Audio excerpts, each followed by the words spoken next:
Mahalaga ba sa ibon ang oregano at Madre de Agua? So yun po yung ating pag-uusapan sa video ito. Kapagpalang araw po mga kahabi. So nais ko pong i-share sa inyo yung kahalagahan ng oregano at Madre de Agua sa ating mga alagang ibon. Oo, pareho may gamit ang oregano at Madre de Agua sa pag-aalaga ng ibon. Pero hindi sila essential sa lahat ng oras. Mas tama na isipin silang natural na pantulong, hindi pangunahing pangangailangan. So yun po mga kahabi ha. So hindi natin kailangan na araw-araw sila bigyan ng oregano at Madre de Agua. Ngunit ito ay natural na pantulong sa pangunahing pangangailangan ng ating mga ibon. So ang oregano po, kilala ito sa antibacterial at antifungal properties. So ito po ang kahalagahan ng oregano. Madalas ginagamit bilang natural remedy sa sipon at respiratory issues ng mga alagang ibon natin. Maaari ring makatulong sa panunaw at immune system. So napakaganda pala ng oregano sa pagpapakain natin sa ating mga alagang ibon. So yung pang-apat po, karaniwang pinapakulo ang dahon at pinapainom bilang oregano water. So kung hindi nyo po nasubukan pa yung oregano water, ay pwede nyo po natin subukan ito. Pakuluan lang, palamigin, at pag malamig na ay pwede na po natin itong ipainom sa ating mga alagang ibon, lalo na kung merong nararamdaman at pampalakas po ng immune system. So yun po ang benefits ng oregano. So sa Madre de Agua naman mga kaibon, isa itong nutritious na dahon na pinapakain sa mga hayop kabilang ang ibon. So napakasustansya, nutritious po ang dahon ng Madre de Agua. Pangalawa po, mayaman sa protina, vitamins at mineral. Kaya maganda sa paglaki at pagpapalakas. So yun po ang benepisyo ng Madre de Agua. Pangatlo po, ginagamit bilang supplement sa seeds, hindi kapalit ng balanced diet. So yun po, supplement sa feeds. So magandang pinapakain din natin ng Madre de Agua ang ating mga alagang ibon. Tips lang, ipakilala ito ng paunti-unti para maiwasan ang digestive issue. So kung hindi po sanay ang ating mga ibon sa pagkain ng Madre de Agua, ay tips lamang po ay unti-unti lang po yung ating pagbibigay sa Madre de Agua para hindi po mabigla at maiwasan ang digestive issue. Baka mahirapan po sila magtunaw or manibago yung kanilang mga bituka. So sa pagkain ng Madre de Agua. So yun po mga kahabi. So magandang pinapakain natin ang ating mga alagang ibon ng oregano at Madre de Agua. 2 times a week or once a week, pwede na po yan. So sa bottom line po, hindi sila required na pakainin araw-araw, pero nakakatulong kung tama ang paggamit. Mas mahalaga pa rin ang balancing pagkain, malinis na tubig, maayos na kulungan, tamang pag-aalaga. So yun po yung bottom line yan. Hindi sila required, pero makakatulong sa tamang paggamit. So sabihin, hindi naman kinakailangan na pakainin natin sila ng araw-araw ng oregano at Madre de Agua. Ngunit makakatulong po ito sa ating mga alagang ibon na makatikim din ng mga ganitong uri ng mga dahon Madre de Agua, dahil ito po ay mayaman sa protina, vitamins at mineral. Ang oregano naman po ay kinikilala ito sa antibacterial at antifungal properties. So kung makakakain sila, ay makakaiwas po sila sa mga sipon, respiratory issues. Yan po ang benepisyo ng Madre de Agua at Oregano. So hope mga kahabi, meron tayo mga natutunan regarding po sa ating talakayan na kung mahalaga ba ang oregano at Madre de Agua sa ating mga alagang ibon. Sa totoo lang po, mayroon itong benepisyo. Pero hindi po ito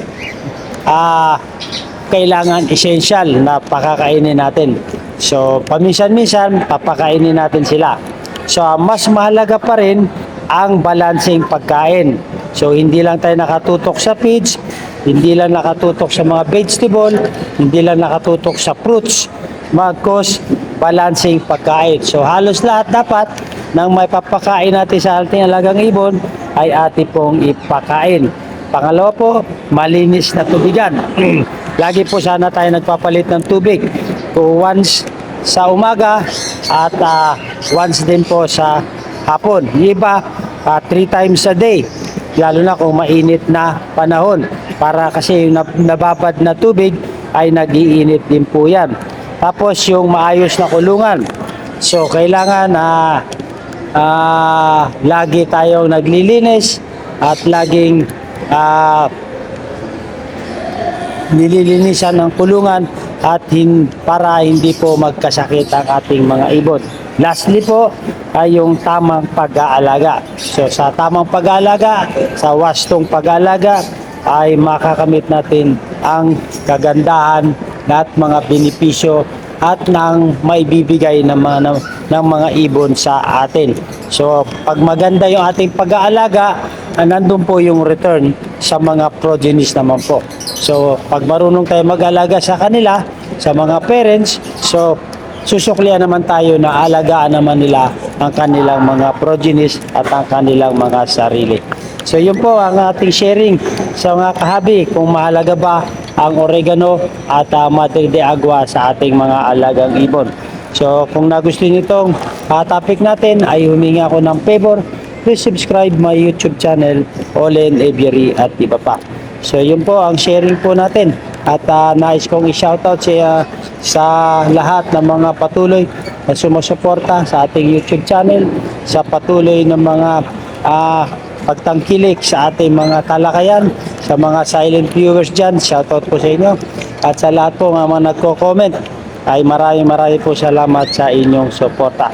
Maganda ang buhay pag mayroon tayong kaalaman sa mga pinapakain natin, sa mga alagang ibon natin, para masagana at malusog po ang ating mga alagang ibon. So mga kahabi, kung meron pa kayong mga alternative foods or mga supplement na pwede nating ipakain sa ating mga alagang ibon na makakatulong sa kanila, ay pwede nyo pong mag-comment para ma-share natin sa mga kahabi natin. Malay natin na meron pala tayong mga halamang herbal, mga halamang ligaw, mga halamang tinanim natin na pwede pala nating ipakain sa ating alagang ibon na hindi natin nalalaman. So dito sa video na to, sharing po tayo sa ating mga nalalaman, sa ating mga natutunan, para lahat tayo mga kapwa mag-iibon ay mayroon mga benepisyong makukuha. Katulad dito mga kahabi, itong eggshell ng manok ito ay ating pinatuyo, air dry, hindi po direct to the sun. Ito po ay makakatulong din sa ating mga alagang ibon. So ang ginagawa ko nito mga kahabi, pag natuyo na to, itong eggshell ay ating pong dinidikdik para madurog. So ito po ay makakatulong sa pagbibigay ng calcium at makakapagbigay din ng matigas na eggshell ng ating mga alagang ibon. So ito po ay merong calcium na maibibigay itong eggshell. So ito po ay source din ng calcium. So yun, dinidikti ko lang po. Kung meron kayong itlog na itlog ng manok, ay patuyuin po natin, air dry lang mga kahabi. Huwag natin i-direct sun para hindi mawala yung minerals na makukuha natin. Yan, pag pino na po, mga ganyan, ay hinahalo ko yan minsan sa feeds, minsan hinahalo ko sa mga grits, or siniseparate ko.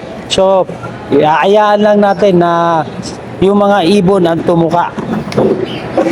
Yan ang ating mga dinurog na mga eggshell. So ito, gagawin ko ay halo ko to sa buhangin mula sa dagat. So yun lang po, sila na po ang pusang magtutukuan yan na makakatulong sa kanila. So maraming po salamat sa mga kahabi natin. Advance sa inyo sa mga magko-comment na kung ano pang mga halamang herbal ang pwede nating ibigay, ang mga halamang damo na pwede nating ibigay na hindi naman makakasama sa ating alagang mga ibon. So dito ilahalo ko lang to mga kahabi dito sa mga grits ng buhangin mula sa dagat. So ihahalo ko lang dyan kasi ito ay meron pang mga progenies. So preparation to para sa susunod na breeding ay magkaroon sila ng mga calcium. At yung makakain nila na eggshell ay pwede rin nilang isubo doon sa mga inakay. So, makakakain na rin yung mga inakay natin ng mga calcium na kailangan sa kanila sa makakapagpatibay ng mga puto ng ating mga progenies. So, yun po mga kahabi. Maraming salamat. Hanggang dito lang po muna ang ating sharing regarding po sa ating talakayan bilang buhay mag-iibon. So, mahalaga ba ang oregano at ang Madre de Agua sa ating mga alagang ibon? Yes po, mahalaga rin to at makakatulong sa kanila. Mabuhay and God bless. Thank you for watching.